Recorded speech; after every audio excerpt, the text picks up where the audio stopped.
오늘은 교회의 절기로 맥주감사 주일입니다. 이스라엘 사람들은 유월절과 무교절이 지난 후에 7주간 밀과 보리를 추수하기 시작하는데, 그렇게 밀과 보리의 추수를 모두 마치는 날을 맥추절이라고 합니다.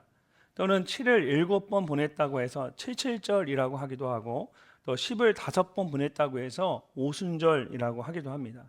오늘 본문 말씀에서도 내 하나님 여호와 앞에 칠칠절을 지키되라고 말씀하고 있는데, 이 칠칠절과 오순절 모두 맥추절을 말하는 것입니다. 그리고 이 맥추절은 유월절, 초막절과 함께 이스라엘 사람들이 매년 꼭 지켜야 하는 3대 절기들 중에 하나입니다.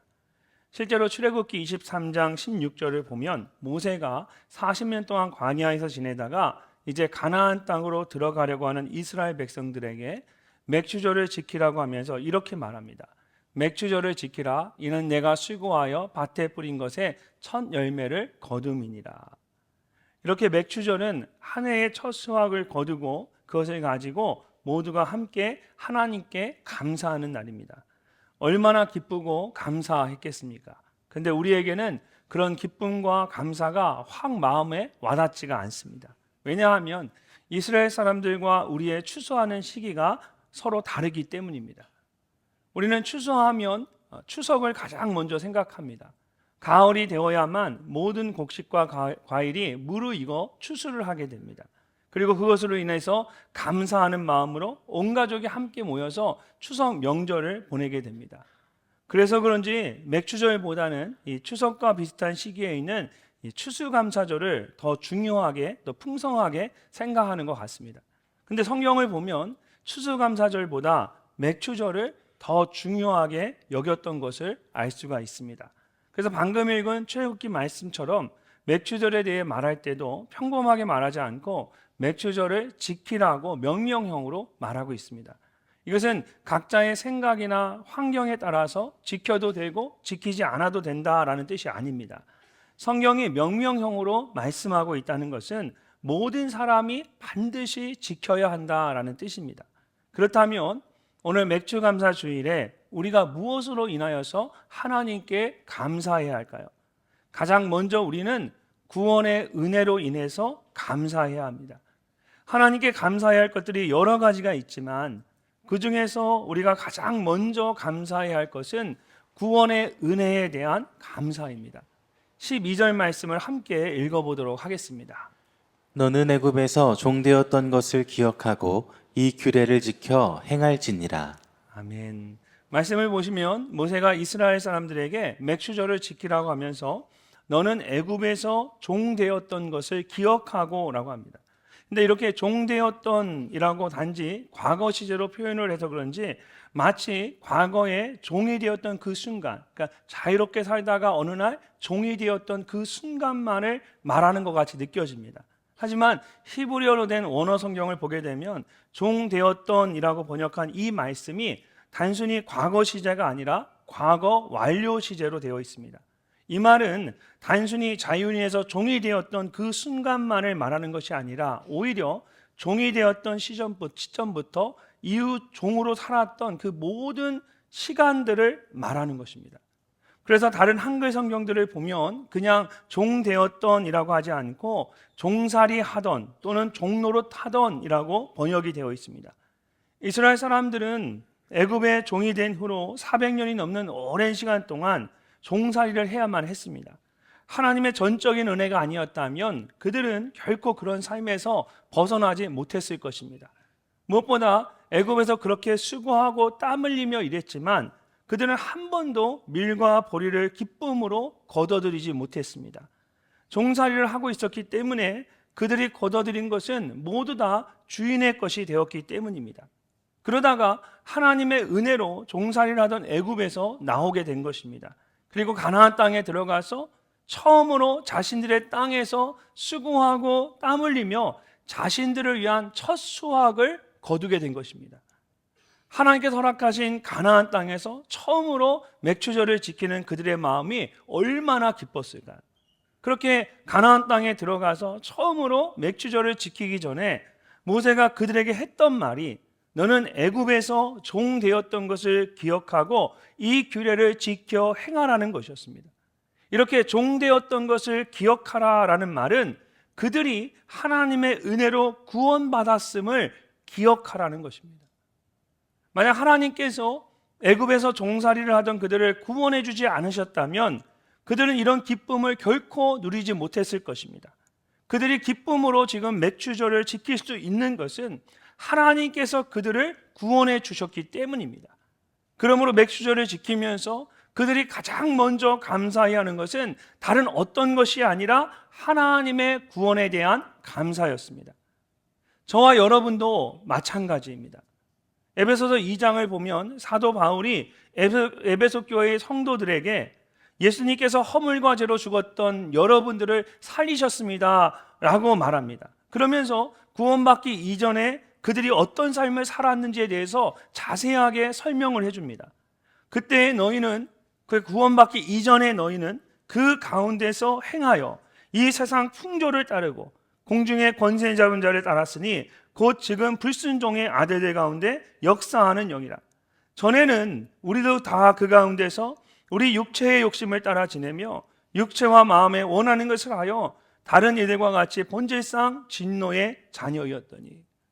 우리는 모두 허물과 죄로 죽었던 사람들입니다. 그때 우리는 하나님과 전혀 상관없는 세상의 풍조를 따라 살았고 공중의 권세를 잡은 악한 영의 권세 아래에 있었습니다.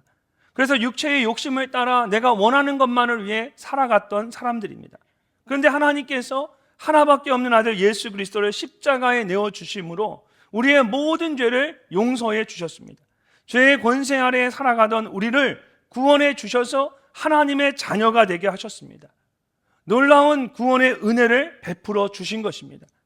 이처럼 맥추절은 다른 어떤 것이 아니라 바로 그런 구원의 은혜로 인하여 하나님께 감사하는 절기입니다.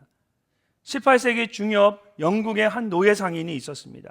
그는 서부 아프리카를 오가며 노예 무역을 하다가 어느 날 바다 한가운데서 큰 풍랑을 만나서 배가 난파되고 말았습니다. 그 위기의 순간에 갑자기 어렸을 때의 어머니가 들려주셨던 하나님에 대한 말씀들이 생각이 났습니다. 그래서 하나님의 도우심을 구하며 간절히 부르짖기 시작했습니다. 그리고 기적적으로 구조를 받아서 살아남게 되었습니다. 그때부터 그는 성경을 읽기 시작합니다. 그리고 자신이 지금까지 죄의 노예로 살아왔음을 깨닫게 되었습니다. 또한 오직 예수 그리스도를 믿음으로 구원을 받을 수 있다는 복음의 진리를 깨닫게 되었습니다. 예수 그리스도를 믿음으로 구원을 받은 그는 이후로 복음을 위해 살아갈 것을 결심하고 평생 동안 복음을 전하는 자로 전도자의 삶을 살았습니다. 영국에 있는 그의 묘비에는 다음과 같은 그의 고백이 새겨져 있습니다. 한때는 이교도였으며 탕자요 아프리카 노예 상인이었던 존 뉴턴은 예수 그리스도의 풍성하신 은혜로 모든 죄를 용서받고 구원받아 새로운 삶을 살게 되었다. 그리고 그가 오랫동안 없애려고 했던 복음을 전하는 자가 되었다. 구원받기 이전의 삶과 이후의 삶을 비교해 보면 그의 인생은 한마디로 놀라운 하나님의 은혜였습니다. 그래서 그는 살아생전에 자신을 구원해 주신 그 하나님의 은혜를 기억하면서 다음과 같은 아름다운 찬송의 가사를 썼습니다. 나 같은 죄인 살리신 주 은혜 놀라와 잃었던 생명 찾았고 광명을 얻었네. 큰 죄악에서 건지신 주 은혜 고마워. 나 처음 믿은 그 시간 귀하고 귀하다. 사랑하는 성도 여러분, 구원받기 이전에 우리는 모두 죄의 노예였습니다. 단지 죄인이었던 것이 아니라 죄의 노예로 살고 있었습니다.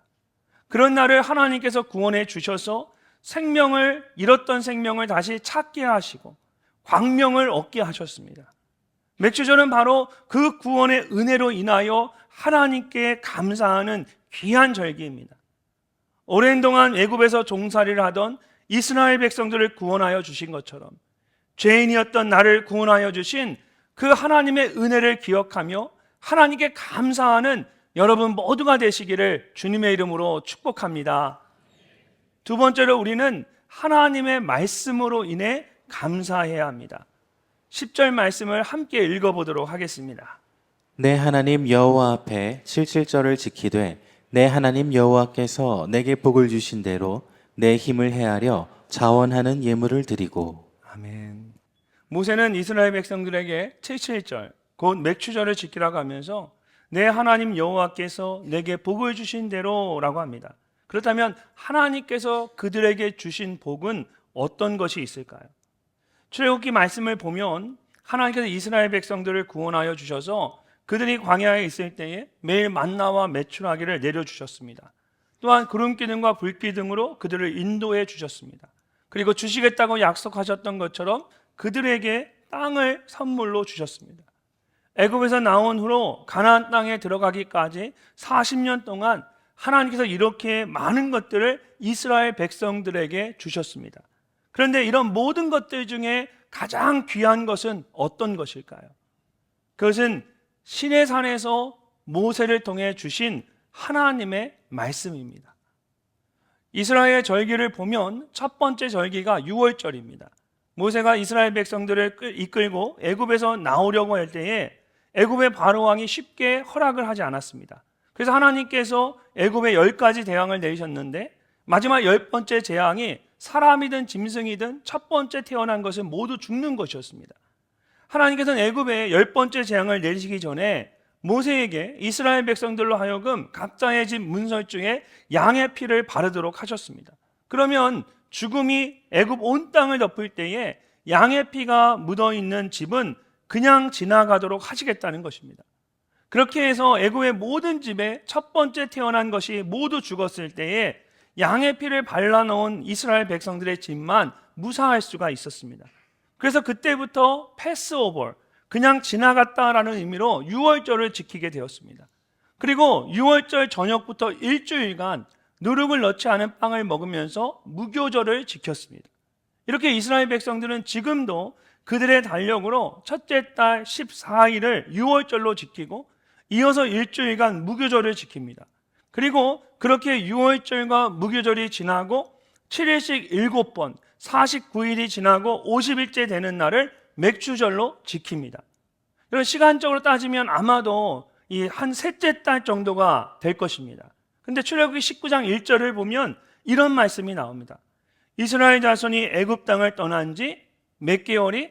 3개월이 되던 날 그들이 시내 광야에 이르니라. 이스라엘 백성들이 애굽 땅에서 유월절과 처음으로 유월절과 무교절을 경험한 후에 그것을 떠나온 지 3개월 정도가 되었습니다.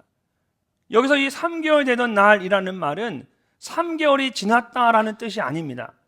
In the third month, 셋째 달이 되었다라는 뜻입니다. 그래서 세번역이나 공동번역 성경을 보면 셋째 달 초하루 날 3월 1일이라고 번역이 되어 있습니다.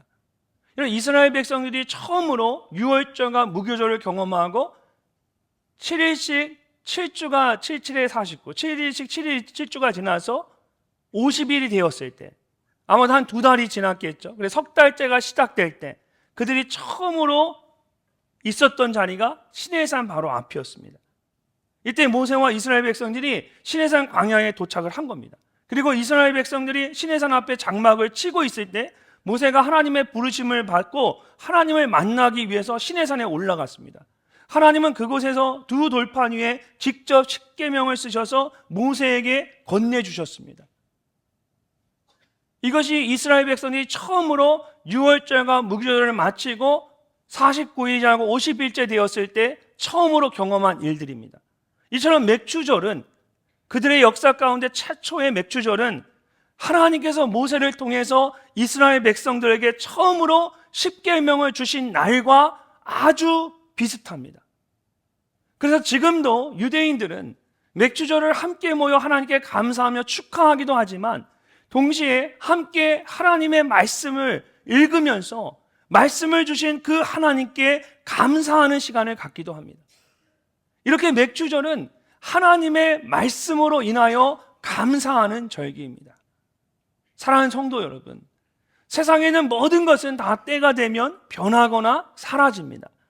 이스라엘 백성들이 밀과 보리를 추수하고 감사함으로 맥추절을 지켰지만 그 모든 것들은 다 때가 되면 썩거나 버려지게 될 것입니다.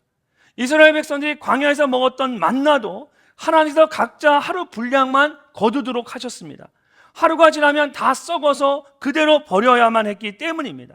근데 유일하게 시간이 지나도 썩지 않고 변하지 않는 것이 있습니다. 바로 하나님의 말씀입니다. 시내산에서 하나님이 모세에게 십계명의 말씀을 주셨는데 그 말씀은 지금도 여전히 변함이 없습니다.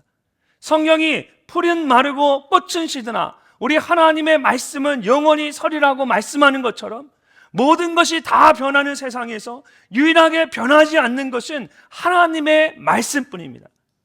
그리고 그 말씀대로 사는 것이 얼마나 큰 축복된 삶인지 모릅니다. 근데 우리가 그것이 얼마나 큰 복인지를, 내가 하나님이 주신 그 말씀, 하나님에게 말씀을 주셨다는 것이 얼마나 큰 복인지를 모르고 우리의 생각대로 하려고 할 때가 너무나 많습니다. 그러니까 자꾸 똑같은 실수를 반복하고 쉬운 길도 어렵게 가는 것입니다. 그리고 최근에 우리가 묵상하고 있는 생명의 산 말씀들 중에 나하만 장군에 대한 말씀을 한번 생각해 보십시오. 왕의 신임과 세상의 부귀와 명예를 모두 가진 아람의 군대 장관 나하만이 나병에 걸렸습니다. 이스라엘에 아주 유명한 하나님의 사람이 있다는 이야기를 듣고 찾아왔는데 그가 그저 요단강에 가서 7번 씻으라고 하니까 이 나하만 장군이 분노하면서 그냥 돌아가려고 했습니다. 왜 그가 그렇게 분노했습니까? 자기가 생각하고 상상한 것과 너무나 달랐기 때문입니다. 성경을 보니까 나하만이 노하여 물러가며 이르되 내 생각에는 그가 내게로 나와서, 나하만은 하나님의 사람이 자기를 영접하고 앞에 서서 상처에 손을 얹고 여호와의 이름을 부르면서 통성으로 기도를 하고 안수해 주는 것을 상상하고 생각하고 기대했던 겁니다. 근데 자기를 보러 나오지도 않고 그냥 앉은 채로 가서 요단강에 씻으라고만 하니까 하나님의 사람의 말이라고 해도 그 말이 하나님의 말처럼 받아들여지지가 않는 겁니다. 내 생각대로 생각하니까 화가 나고 용납이 안 되는 겁니다. 근데 이것이 오늘 우리의 모습이고 이 시대의 모습입니다. 하나님의 말씀을 들으면 그 말씀대로 그냥 그대로 하면 되는데 하나님의 말씀이 얼마나 귀한 것인지 모르고 자꾸만 자기의 생각과 기준대로 하려고만 합니다. 하나님께서 말씀을 주시면 그 말씀대로 하면 쉽고 간단할 텐데 계속해서 자기 생각대로 하려고 하니까 자꾸만 어렵고 복잡하고 힘들어지는 겁니다. 그런 면에서 나하만의 그 종들이 훨씬 더 지혜로웠습니다. 그들은 아니 더 큰 일을 하라고 해도 할 텐데 했을 거 아닙니까? 이렇게 말합니다. 아마 앞구르기 5,000번 하고 코끼리 코로 20바퀴 돌고 왼발로 20분 서 있어라 이렇게 말했으면 나하만 장군이 그 정도는 해야지, 하나님의 말씀으로 들었을 겁니다. 왜? 자기가 생각하는 거 맞으니까. 그 정도는 해야지. 근데 요단강에 가서 7번 씻으라고 하는데 그것도 못하겠다고 하니까 그 종들이 보기에 얼마나 나하만이 답답해 보였겠습니까? 사랑하는 성도 여러분, 우리가 하나님의 말씀을 하나님의 말씀으로 그대로 받아야 합니다. 그러려면 우리에게 하나님의 말씀, 내게 주신 그 말씀이 얼마나 귀한 것인지, 얼마나 복된 것인지를 우리가 알아야만 합니다. 늘 듣는 말씀이지만 이 말씀을 날마다 들을 수 있다는 것이 얼마나 큰 하나님의 은혜인지 모릅니다. 세상의 모든 것들은 다 마르고 시들지만 하나님의 말씀은 영원히 변함이 없습니다. 우리의 생각대로 하지 않고 말씀대로 살아갈 때에 우리는 어떤 문제나 상황 앞에서도 두려워하지 않고 평안할 수가 있습니다. 하나님께서 주신 그 말씀으로 인하여 감사했던 이스라엘 백성들처럼 날마다 내게 주신 그 말씀으로 인하여 감사하는 여러분이 되시기를 주님의 이름으로 축복합니다. 마지막으로 우리는 믿음의 공동체인 교회로 인해 감사해야 합니다. 자, 11절 말씀을 함께 읽어보겠습니다. 너와 내 자녀와 노비와 내 성중에 있는 레위인과 및 너희 중에 있는 객과 고아와 과부가 함께 내 하나님 여호와께서 자기의 이름을 두시려고 택하신 곳에서 내 하나님 여호와 앞에서 즐거워할지니라. 아멘. 말씀을 보시면 맥추절을 지키라고 하면서 너와 내 자녀만을 말하지 않고 집안에 있는 노비뿐만 아니라 성 안에 있는 모든 사람들과 함께 맥주절을 지키라고 말합니다. 이 함께라는 말이 강조되어 있죠. 이처럼 맥주절은 혼자 지키는 절기가 아닙니다. 모든 사람들이 함께 기뻐하며 하나님께 감사하는 절기입니다. 모두가 함께 지켜야 한다면 여러분 어디서 함께 지켜야 할까요? 다 같이 지키는데 우리 집에 와서 함께 지킬 수는 없겠죠. 그 많은 사람들이 어떻게 함께 이 절기를 지킬 수 있을까요? 말씀을 보면 내 하나님 여호와께서 자기의 이름을 두시려고 택하신 곳이라고 합니다. 어떤 곳을 말하는 것일까요? 이것은 바로 하나님의 성전을 말하는 것입니다. 맥주절은 모두가 함께 지키는 절기인데 하나님의 성전에서 함께 지키는 절기입니다. 그래서 이스라엘 사람들은 모든 남자들은 매년 절기를 지키기 위해서 예루살렘 성전에 함께 모였습니다. 그러면서 내 하나님 여호와 앞에서 즐거워하라고 말합니다. 여기서 무엇 앞에서라는 말은 문자적으로 얼굴에라는 뜻이 담겨져 있습니다. 그리고 이것을 좀 더 의역하면 보는 앞에, 누군가 보는 앞에서 혹은 임재하심을 향해 라고 할 수 있습니다. 그래서 여호와 앞에서 즐거워하라는 말은 다른 어떤 곳에서 즐거워하는 것이 아니라 하나님의 임재가 있는 곳, 하나님이 바라보고 계시는 곳에서 즐거워하라는 것입니다. 사랑하는 여러분, 우리가 어떤 상황에서도 즐거워할 수 있는 것은 우리 안에 하나님의 임재하심이 있기 때문인 줄로 믿습니다. 단순히 밀과 보리를 추수했기 때문에 우리가 즐거워하는 것이 아니라 하나님의 영이 내 안에 임재하시기 때문에 내가 그것으로 인하여서 항상 기뻐하고 즐거워할 수 있는 것입니다. 이렇게 이스라엘 사람들은 하나님께서 택하신 성전에 모여서 함께 즐거워하며 맥주절을 지켰습니다. 특별히 하나님의 임재 안에서 함께 즐거워하며 서로가 영적으로 한 가족임을 확인하고 함께 기뻐하는 시간을 가졌습니다. 그러다가 신약 시대에 와서 예수님이 떠나신 이후에 제자들이 함께 모여 기도할 때에 하늘로부터 불과 같고 강한 바람과 같은 성령이 임했습니다. 근데 그날이 바로 맥주절의 또 다른 이름인 오순절이었습니다. 모두가 함께 기도하는 가운데 하나님의 강력한 임재를 경험한 겁니다. 이때부터 그들이 매일 함께 성전에 모여 하나님을 예배하고 함께 떡을 떼며 음식을 나누고 함께 하나님을 찬양하기 시작했습니다. 그러면서 하나님께서 날마다 믿는 자의 수를 그들에게 더해 주시면서 믿음의 공동체를 이루어가게 되었는데 그 공동체가 바로 교회 역사에 가장 처음 세워진 예루살렘 교회였습니다. 첫 번째 이 땅에 세워진 첫 번째 교회입니다. 이렇게 맥주절은 함께 모여서 하나님의 임재를 경험하는 절기였고 그 모임을 통하여서 믿음의 공동체인 교회가 이 땅 가운데 처음으로 시작되게 되었습니다. 그러므로 맥주절은 다른 어떤 것이 아니라 하나님께서 우리에게 허락하신 이 믿음의 공동체인 교회로 인하여 감사하는 시간이 되어야 합니다. 어떤 분이 저에게 목사님은 휴가를 가지 않으십니까? 얼마 전에 그렇게 저에게 물으시더라고요. 종종 저에게 이런 질문 하시는 분들이 계세요. 제가 늘 교회에만 있으니까 목사님 대체 언제 쉬시나 걱정이 돼서 물으시는 거예요. 그래서 제가 그분에게 뭐라고 대답했을까요? 제가 이렇게 말했습니다. 저는 교회에 있는 게 가장 좋습니다. 가장 행복합니다 라고 했어요. 기본적으로 저는 교회에 있는 걸 좋아합니다. 그러니까 교회에 있는 게 저에게는 마치 휴가처럼 편안해요. 그래서 어디 가는 것보다 그냥 교회에 오는 게 좋고, 월요일 날도 특별한 일 없으면 저 교회에 옵니다. 그래서 교회에 있어요. 대신 교회에 있다 집에 갈 때는 뭐 성경책이나 다른 거 다 이렇게 제가 공부하던 읽던 책들 다 안 가져갑니다. 그냥 교회에 놔두고 집에 가서는 가족에게 아주 최선을 다합니다. 집에서 딴 거 안 해요. 편안하게 쉽니다. 근데 교회에 오는 게 기본적으로 제가 좋아요. 물론 제가 쉬지 않는 건 아닙니다. 나중에 제가 쉰다고 해서 막 왜 쉬냐고 그럴까봐 제가 말씀드렸는데 저 절대 전혀 쉬지 않는 건 아니에요. 제가 사역 중간에 틈틈이 제가 지혜롭게 조금씩 쉬면서 나름대로 제 컨디션을 이렇게 조절을 합니다. 단지 그만큼 교회가 좋다라는 거예요. 제가 외국에 나갔다 들어와도 항상 가능하면 교회에 먼저 들렸다 집으로 갑니다. 또 외부의 말씀이나 외부의 사역에 나갔다 와도 밤늦은 시간이 아니면 항상 교회에 왔다가 다시 집으로 갑니다. 그만큼 제 삶의 중심이 교회이고 제가 교회를 그만큼 사랑해요. 특별히 여러분 늘사랑 교회는 제가 가장 사랑하는 교회입니다. 20대에 미국 유학을 가기 전에 제가 잠시 우리 교회에서 사역을 했는데 그때 참 행복하고 감사했습니다.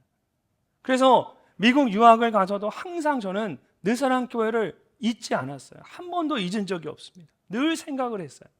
공부를 하면서도 성경적으로 늘사랑 교회와 같은 그런 건강한 교회는 어떤 교회인가, 성경을 읽어도 그 속에서 늘사랑 교회 같은 건강한 교회가 어떤 교회인가 늘 관심 갖고 말씀을 읽었어요. 목회를 하면서도 이 미국 땅에 늘사랑 교회 같은 그런 건강한 교회를 또 하나 세우고 싶다는 마음으로 목회에 최선을 다하면서 목회를 했습니다. 그러다가 어느 날 이렇게 늘사랑 교회에서 제가 직접 목회를 하게 되었으니 제 마음에 얼마나 큰 기쁨과 감사가 있겠습니까? 빌립보서 1장을 보면 바울이 빌립보 교회 성도들을 생각할 때마다 하나님께 감사하고 그들을 위해 기도할 때마다 항상 기쁨이 넘친다고 말합니다. 그러면서 그들에 대한 마음을 이렇게 고백합니다. 내가 예수 그리스도의 심장으로 너희 무리를 얼마나 사모하는지 하나님이 내 증인이시니라. 그리스도의 심장으로 그들을 사랑하는데 얼마나 사랑했으면 하나님이 나의 증인이라고 말합니다.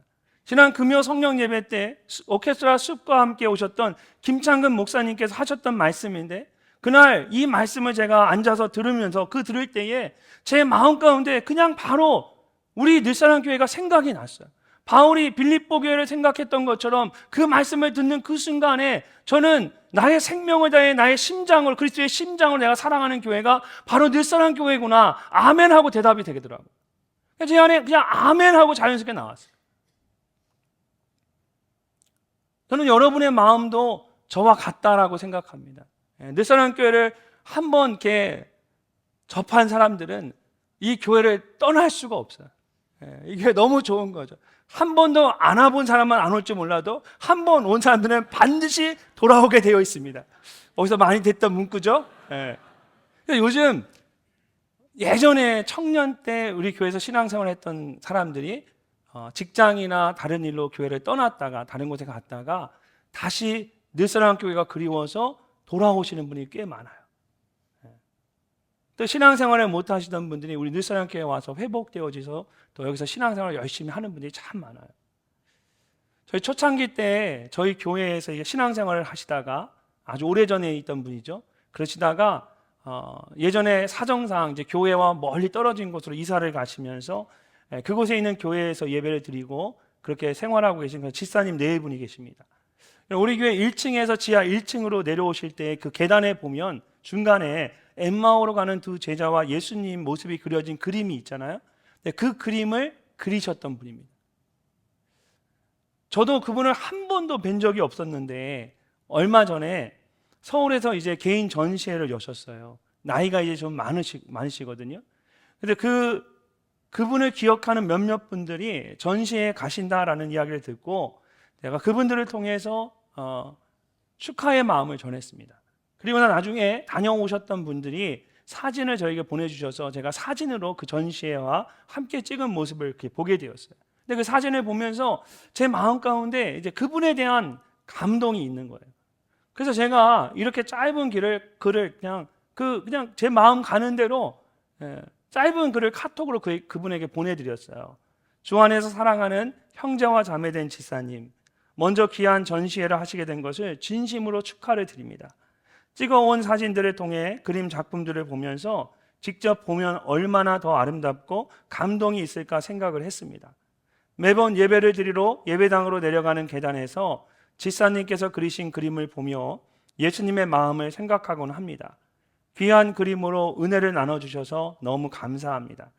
저는 2000년에 잠시 늘사랑 교회를 섬기고 미국으로 유학을 떠났습니다. 그리고 20년이 넘게 미국에 있으면서도 늘사랑 교회의 식구임을 한 번도 잊은 적이 없었습니다. 그저 짧은 시간이었지만 늘사랑 교회의 식구가 되었던 것이 너무 감사했습니다. 그래서 늘 늘사랑 교회의 식구라고 생각하며 살았습니다. 저같이 짧은 시간 함께했던 사람도 그런데 지사님 네 분의 마음이 어떠실까 생각을 해봤습니다. 늘사랑의 가족이 되어주시고 이렇게 늘 함께해 주셔서 감사합니다. 다음에 대전에 오실 때 교회에서 꼭 뵙겠습니다. 그때까지 늘 영육간에 강건하시기를 기도합니다. 비록 멀리 떨어져 살고 계시지만 늘사랑 교회를 늘 그리워하고 생각하는 그분들을 생각하는 저의 진심이었어요. 뭔가 이렇게 격식을 차리고 거기가 제가 뭔가 이렇게 더한 것이 아니라 정말 그 사진을 보고 그냥 제 마음 가운데 잠깐 있었던 나도 이 교회가 너무 좋고 감사한데 처음 이 교회가 세워질 때 함께 하면서 젊음의 시절을 함께 보냈던 이 집사님 네 분은 우리 늘사랑 교회를 얼마나 사랑하고 얼마나 그리워하고 얼마나 감사할까, 그 생각을 이렇게 해보니까 감히 저와 비교가 될 수 없을 것 같더라고요. 그래서 그분들에게 그냥 제가 카톡으로 그 마음을 그대로 그냥 그 자리에서 써서 보낸 겁니다.